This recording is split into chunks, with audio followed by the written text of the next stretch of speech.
तो hello student, मैं तनी आप सभी का स्वागत करता हूं आपके अपने चैनल इलेक्ट्रिकल रिसर्च अकेडमी के ऑनलाइन पोर्टल पे। क्रैश कोर्स चल रहे हैं, डेली एक चैप्टर को फिनिश किया जा रहा है, यानी फास्ट फॉरवर्ड मेथड से कंप्लीट करने का प्रयास किया जा रहा है और एक एक चीज़ को थॉरली बताएं चाहे रिटर्नली बताएं, इसको बताने का प्रयास किया जा रहा है। तो आज हमारा चैप्टर कौन सा है? AC सर्किट है, ठीक है, यानी AC फंडामेंटल जो AC की बात करते हैं हम लोग, RMS, एवरेज, पीक, फॉर्म, ये सब जितने भी हैं आज हम लोग देखने वाले हैं, ठीक है। तो AC में पहले सबसे इम्पोर्टेंट चीज होता है कि AC क्या होती है। AC, ठीक है, AC यानी अल्टरनेटिंग धारा, यानी प्रत्यावर्ती धारा क्या होती है। इसे प्रत्यावर्ती धारा कुछ और नहीं होती है, ऐसा मान, धारा का ऐसा मान, यानी धारा का वह स्वरूप, पूरे को गलत नहीं है, जिसमें वह समय के साथ दिशा तथा परिमाण दोनों बदलता है, इसे क्या बोलते हैं? AC कहते हैं। यानी सिंपल भाषा में डायग्राम बनाने का प्रयास करें तो कुछ ऐसा बनेगा, कुछ ये डायग्राम बनेगा, यानी दिशा, यानी ये पॉजिटिव है तो ये नेगेटिव है, दिशा बदल गई, ठीक है। और समय के साथ क्या हो रहा है? देखिए, 0 है अधिकतम है, 0 है अधिकतम है, समय के साथ परिमाण भी बदलने का प्रयास कर रहा है, ठीक है। ये जो AC का वेव है इसको बोलते हैं ज्यावक्रीय तरंग, ज्यावक्रीय तरंग बोलते हैं, जिसको इंग्लिश में क्या बोलते हैं? साइनसोइडल वेव बोलते हैं, ठीक है। अगर इसके बात करें तो इसका यहाँ पे जो परिमाण क्या है वो 0 है, ये हम दिखा देते हैं, ये वोल्टेज को दिखा दे रहे हैं, ठीक है।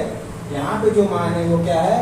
0 है, और यहाँ पे जो मान है वो क्या है? हमारा अधिकतम मान है, जिसको Vm से दिखाते हैं, इससे अधिक मान कहीं और नहीं हो सकता। फिर यहाँ पे 0 है और फिर यहाँ पे क्या है? अधिकतम मान है, भले ही निगेटिव दिशा में है मगर है अधिकतम मान, और लास्ट में फिर यहाँ पे क्या हो जाता है?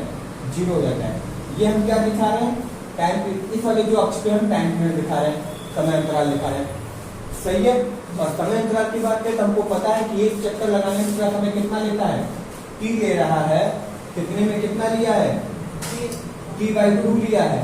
तो फिर ये बात ये पूछती है कि तब बताओ ज्यावक्रीय तरंग के लिए अधिकतम मान कितने पे होगा? तो सर वो हमारा हो जाएगा T/4 पे हो जाएगा, और यहाँ पे बात करें तो कितना हो जाएगा? 3T/4 पे हो जाएगा, सही है। और अगली चीज, अच्छा, ये सब जो चीजें तो क्वेश्चन पूछी जाती हैं, ठीक है। और अगली चीज में अगर देखना चाहें तो क्या देख सकते हैं कि सर ये जो पूरी वैल्यू है ये कितनी पे होती है? 2π पे होती है, यानी 360 डिग्री पे होती है, सही है। तो ये कितने पे हो जाएगी? तो सर ये हमारी हो जाएगी π डिग्री पे। तो ये कितने पे हो गई? सर ये हो गई हमारी π/2 डिग्री पे, और ये कितने पे हो गई?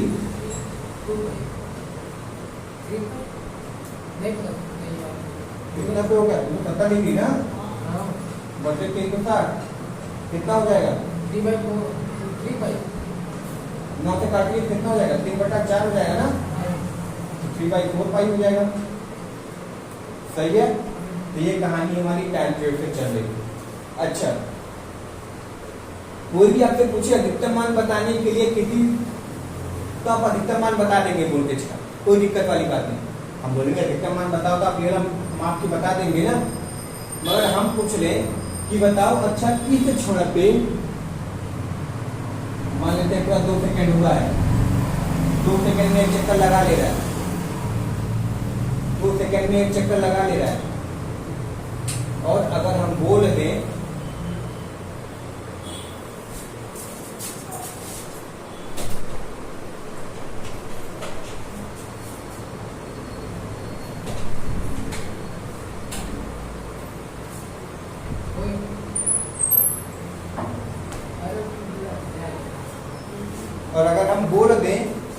ये बताओ, ये तो पूरे 2 सेकंड में एक चक्कर लगा है, हम बोल देंगे 0.33 सेकंड पे बताओ कितना वोल्टेज होगा, तो फंस जाएंगे यहाँ पे, ठीक है। अगर 2 सेकंड की बात बोलते तो पूरा बता देंगे, मगर किसी क्षण की बात कर ले कि अच्छा 2.33 सेकंड पे कितना वोल्टेज होगा बताओ, तो यहाँ पे फंस जाएंगे। क्यों? क्योंकि सर मान लीजिए 0.33 सेकंड ये है हमारा, तो स्पीड मान निकालने में थोड़ी कठिनाई नहीं होगी, कठिनाई आएगी। तो ऐसे मान को निकालने के लिए हम एक समीकरण का प्रयोग करते हैं जिसको क्या बोलते हैं, ताक्षणिक मान, इंस्टेंटेनियस वैल्यू बोलते हैं। सही है, इसको देखते बोलते हैं इंस्टेंटेनियस वैल्यू,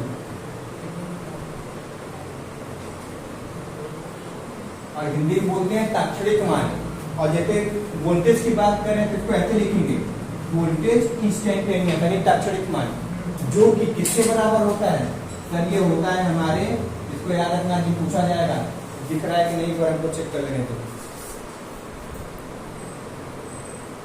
दिख रहा है। चलो तो वी इन बराबर हो जाएगा Vm साइन ओमेगा टी, जहाँ पे ओमेगा का मान क्या हो जाएगा, ओमेगा बराबर हो जाएगा 2 पाई एफ हो जाएगा, ठीक है। और वी नहीं हुआ, छोटे वो ऊपर नीचे हो गया होगा। और Vm बराबर कितना होता है, Vm बराबर सबको पता है कि क्या होता है, V मैक्सिमम होता है, ठीक है, सही है। तो इस पे रखकर चाहे तो हम किसी भी वोल्टेज या फिर किसी भी जगह के का ताक्षणिक मान निकाल सकते हैं। अच्छा, ताक्षणिक मान हो चाहे ना हो, इकाई अगर वोल्टेज निकालने तो इकाई भी क्या हो जाएगी, वोल्ट ही होगी। अगर धारा निकालेंगे तो एम्पियर होगी। कोई दिक्कत है नहीं है, सही है। हाँ, ये जो टाइम पीरियड होता है वो नहीं बंद होगा। जो टाइम पीरियड होता है, टाइम पीरियड क्या बोलते हैं, इतने किया था टाइम पीरियड, ठीक है, तब पूरा पातिक होगा, कोई दिक्कत वाली बात नहीं है, ठीक है। तो जो टाइम पीरियड होता है वो क्या होता है, टाइम पीरियड, टाइम पीरियड होता क्या है, वोल्टेज या धारा को जो एक चक्कर, हाँ, एक चक्कर यानी कोई भी जलपरी तरंग है उसको कि एक साइकिल को कंप्लीट होने में कितना समय लगा, उसी को टाइम पीरियड कहते हैं, ठीक है। एक साइकिल कंप्लीट होने में कितना समय लगा, उसी को टाइम पीरियड कहते हैं। यानी एक साइकिल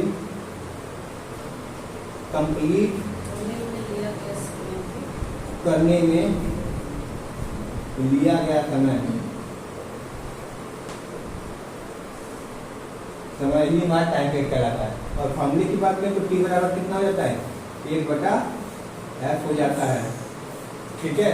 अगर इकाई की बात करें तो क्या लिख सकते हैं, सेकेंड लिख सकते हैं, हर्ट्ज यूनिवर्स लिख सकते हैं, सही है ना। और क्या लिख सकते हैं, सेकेंड पर साइकिल। क्यों, क्योंकि जब फ्रीक्वेंसी की इकाई होती है साइकिल पर सेकेंड ना, तो उसका उल्टा कर देंगे क्या हो जाएगा, सेकेंड पर साइकिल हो जाएगा, सही है। तो यहाँ पे कुछ भी पूछ सकता है और पूछता है, हो गया। हाँ हो गया। ये तो क्या आपने बनाया है, फिगर बनाया है, हाँ, उसका वहाँ पर जैसे वहाँ पर 2 पाई जो किया है वहाँ पर x बना पूछा कि यहाँ क्या आएगा। हाँ, कुछ जगह मतलब एक बार टाइम पीरियड है तो बताओ यहाँ पे x की वैल्यू मतलब कौन सा टाइम पीरियड होगा, कौन सा एंगल होगा, तब बोलेगा 3/2 फलाना लिखना, तब बोलेंगे अच्छा यहाँ पे जो x का मान होना चाहिए था वो 3/4 होना चाहिए था, ऐसे करके पूछ सकता है, सही है।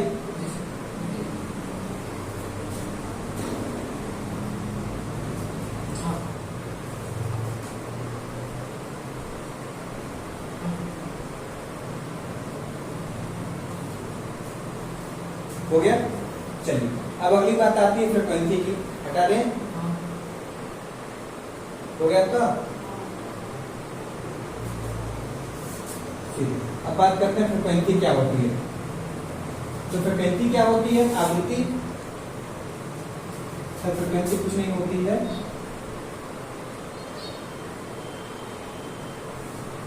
फ्रीक्वेंसी बस इतनी होती है कि एक सेकेंड में साइकिल की संख्या,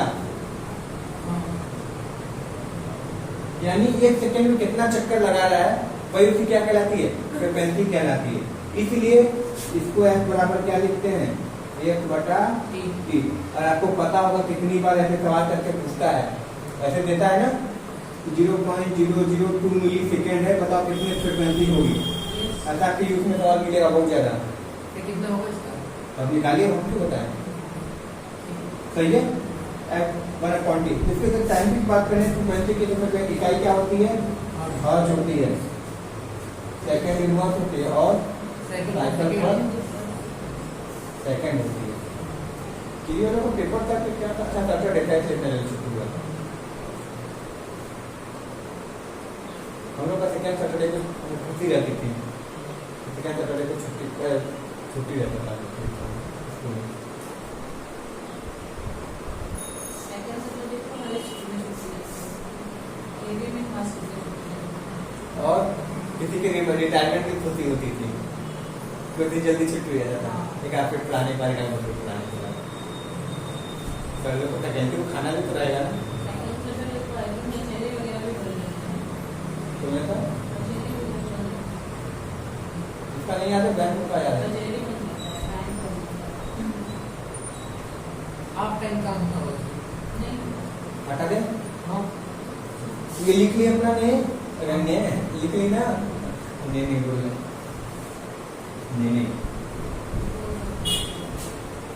हटा दे। हाँ चलो, अब इसके बाद आती है बात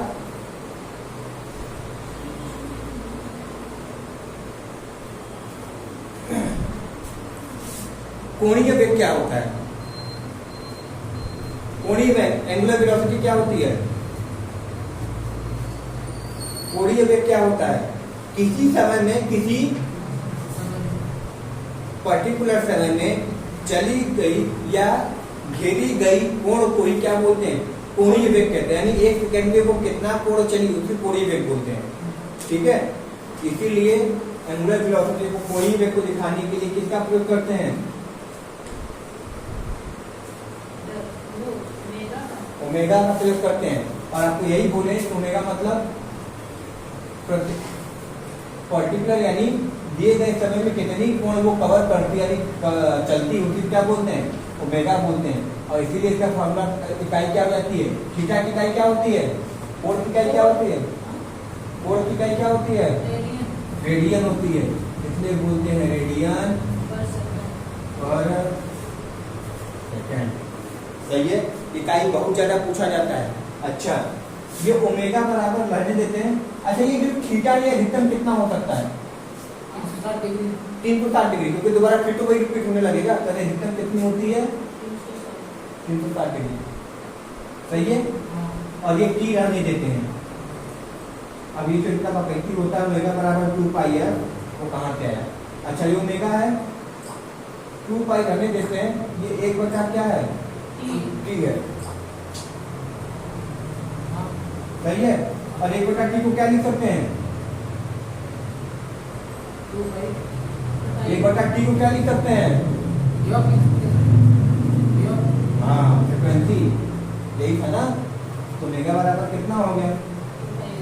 अरे यही तो मैं जानने की कोशिश कर रहा था। सही, लेकिन हमें बता दिया कि यह होगा, लेकिन इसका यह आया कहाँ से बता दिया? ये बटा लिखी तो आ गया। 1/t क्या होता है? अभी फॉर्मूला लिखे थे ना। अच्छा, फॉर्मूला बात है। हाँ, ठीक है। अच्छा, आ गया, मगर कहाँ से आएगी बता दीजिए सर। हाँ। अच्छा भाई, आपके खौफ से आ गया था, लेकिन आया कैसे? ओमेगा बराबर 2 पाई है। सही है। चलिए, अब बात करते हैं मैक्सिमम वैल्यू क्या होती है, पीक वैल्यू क्या होती है, क्रेस्ट वैल्यू क्या होती है, आयाम वैल्यू क्या होती है। सभी एक ही के नाम है। यानी क्या नाम है? इसको एम्पलीट्यूड मतलब आयाम होता है, पता है ना? हाँ, एम्पलीट्यूड में आया। आयाम होता है। तो एम्पलीट्यूड बोले, क्रेस्ट बोले, पीक बोले, चाहे मैक्सिमम बोले, सभी का मतलब सेम है। शिखर होती है, ऊंचाई होती है हाँ। ना। हाँ सर, आप आइए। हाँ, ठीक है। तो इसको दिखाने का तरीका नॉर्मली हम किसका प्रयोग करते हैं? बीएम का प्रयोग करते हैं। नॉर्मली हम बीएम दिखाते हैं ना, और किताबों में भी क्वेश्चन पूछता है तो बीएम करके पूछता है, इसलिए ये भी देते हैं। अच्छा, ये बताइए बीएम ये हो गया। सबको पता है कि अगर इसकी बात करें इसमें अधिकतम मान कौन सा हो जाएगा हमारा वही वही हाँ, वही भी भी है। इसकी बात करें तो वही हाँ, इसकी बात करें तो वहाँ बोलेगा वही को- इन सब में मैक्सिमम वैल्यू यही होती है। जो अधिकतम छोटी होती है उसको मैक्सिमम वैल्यू कहते हैं। सही है। चलिए अब आगे बात करते हैं कि जो एक ही समीकरण होते हैं उनको दिखाया कैसे जाता है। जो एक ही समीकरण बने होते हैं उन सबको दिखाया कैसे जाता है, प्रदर्शित कैसे करते हैं।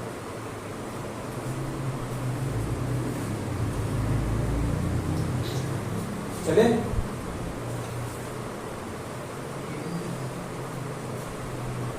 बता दें।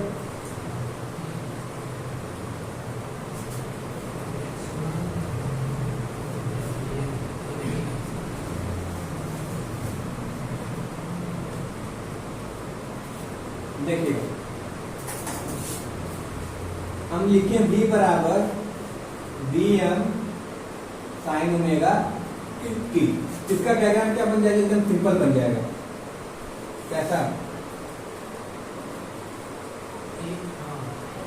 यानी 0 पे स्टार्ट हुआ है, 2 पाई पे जाके खत्म हुआ है, पूरा टाइम लगा है t और इसका अधिकतम मान कितना है बी एम। सही है। अब बात करते हैं दूसरा, v बराबर B M sine omega T minus 30 degree. अब बताइए कैसे बनेगा। ऐसे घटा के आ जाएगा यहाँ पर 3 बटा के अच्छा ये बताइए, ये मान लीजिए 60 डिग्री था, ऊपर वाला 60 डिग्री था, तो ये कितना डिग्री रहेगा 30 डिग्री रहेगा। यानी 30 डिग्री ये कम हो गया ना, और जब ये कम हो गया तो क्या हो जाएगा, ठीक है। 30 डिग्री पीछे से स्टार्ट लेगा। अब समझिएगा बात को, कहना ये पीछे कैसे हुआ, पीछे किधर होना चाहिए था, वो लोग पूछेंगे।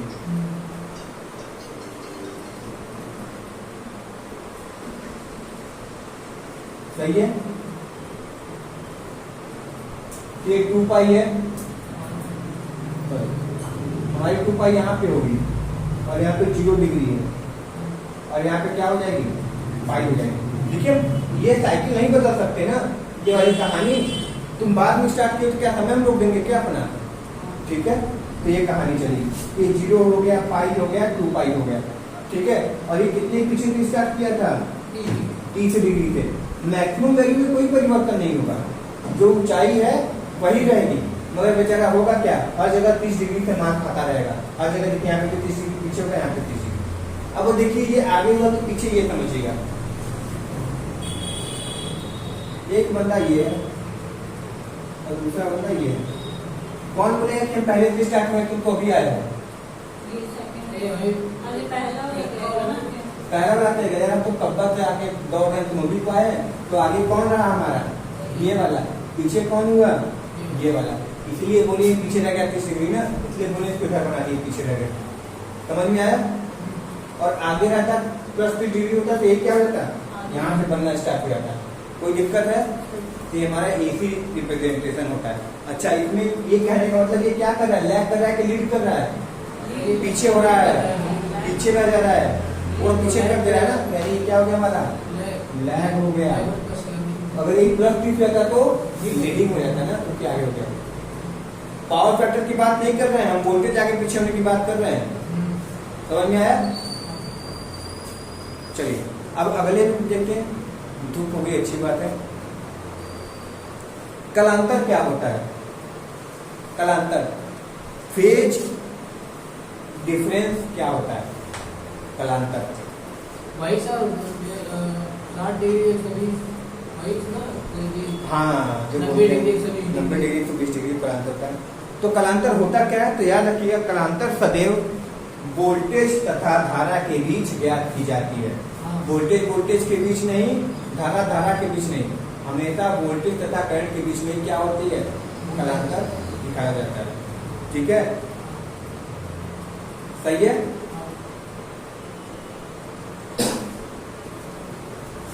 हटा दे।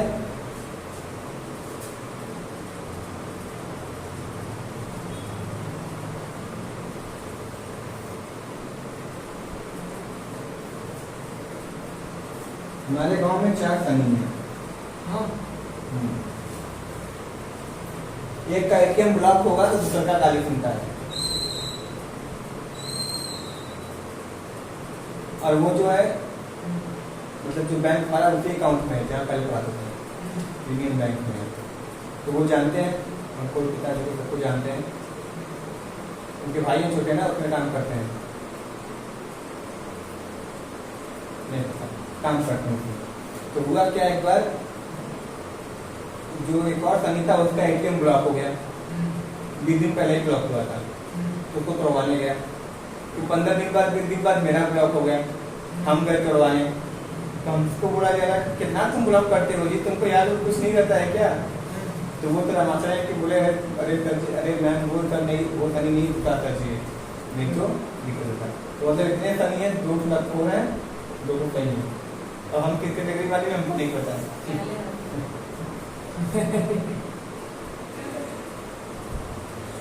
हमारे गाँव में पिंटू बहुत ज़्यादा है। वो तो मतलब निक नेम के तौर पे हो गया, कोई दिक्कत नहीं है, तो निक नेम पे बुलाते हैं, कोई दिक्कत नहीं। अब ऐसे कोई लड़को ऐसा नाम है कि हर मोहल्ला में 4 हुकूमत है ना, सबको वही नाम रखना है, बहुत अच्छा लगा। तो जो है कि एक हम अपने मामा के गए थे, एक लड़का तो जो लोग खाना खा लो, मैंने देखा एक प्लेयर देख देख के लेकर नाम रखेंगे तो जो फेज डिफरेंस यानी कालांतर की बात हुई। फेज डिफरेंस वोल्टेज तथा आई के बीच निकाली जाती है। घूमते कहते हैं पदे, जैसे लिख लेते हैं यहाँ पे B बराबर लिखते हैं Vm ओमेगा टी, और दूसरा लिख देते हैं, अच्छा वोल्टेज का निकाल के दिखाते हैं। दूसरा लिख देते हैं एक Vm sign omega T plus 60 degree लिख दिए। चलिए अच्छा, इसको बनाना चाहे एक ग्राफ को तो कैसा बनेगा, मतलब एक खींचना चाहे पहला सा डायग्राम तो B बराबर एक ये बनेगा, और एक प्लस 60 डिग्री है। प्लस 60 डिग्री का मतलब इधर की स्टार्ट करें किधर से, इधर से स्टार्ट करेंगे ना, इधर से, क्योंकि हम फर्म पहले ही स्टार्ट हो गए थे। 60 डिग्री इस वाले दिन 90 हो जाएगा, इधर से स्टार्ट करते हैं ना। अच्छा, ये बोर्ड में कोई अंतर नहीं आएगा, बस ये कि समय तुम्हारा पीछे हो जाएगा। बस जो तुम 2 सेकंड पहले जिस जगह पहुंचे थे, हो सकता है 2 सेकंड बाद पहुंचे। जैसे पचकोस होता है तो ऐसा नहीं कि कोई दूसरा रास्ता लेके जाता है, हो सकता है तुम 7 बजे करौदी रहे होगे तो हम 3 बजे करौदी रहे होंगे, बस यही हो सकता है, ठीक है। और ये उतना गैप हमेशा चलता रहेगा, भीमचेटी रामेश्वर सब जगह वही चलता रहेगा, कोई अंतर नहीं आएगा। तो मतलब उतना लैग हमेशा चलता रहेगा। तो ये हो गया हमारा कौन सा साइन ओमेगा टी, वाली कितना हो गया Vm sign omega T minus plus 60 degree. तो कितने का लीड हुआ या लैग? 60% लीड हुआ है। हाँ, 60 डिग्री का लीड हुआ। कोई दिक्कत है? सही है, क्या है बीएम निकला है तो हम निकाल VI का भी निकाल सकते हैं ना। तो जब VI का निकाले लेंगे तो फिर से cos फाई निकल जाता है, क्योंकि पावर फैक्टर में तब V और I के बीच में निकाला जाता है, कलांतर दोनों के बीच में किसी भी निकाल सकते हैं। सही है। अच्छा, शुरुआत में एक ही को लेकर क्या कि V और I के बीच में क्यों निकलता है? नहीं, V और I दोनों के बीच में जो पावर फैक्टर होता है वो केवल V और I के बीच में निकलता है।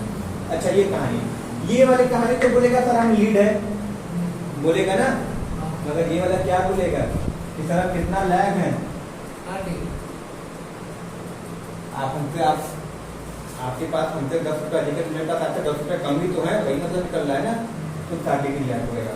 इसी को बोलते हैं कलांतर। कोई दिक्कत है? नहीं। अच्छा, तो लीड कौन हुआ, लैग कौन हुआ? तो सर ये वाला लीड हुआ, ये वाला लैग हुआ। इसका डायग्राम बनाने जाए तो कुछ इस प्रकार से बनेगा।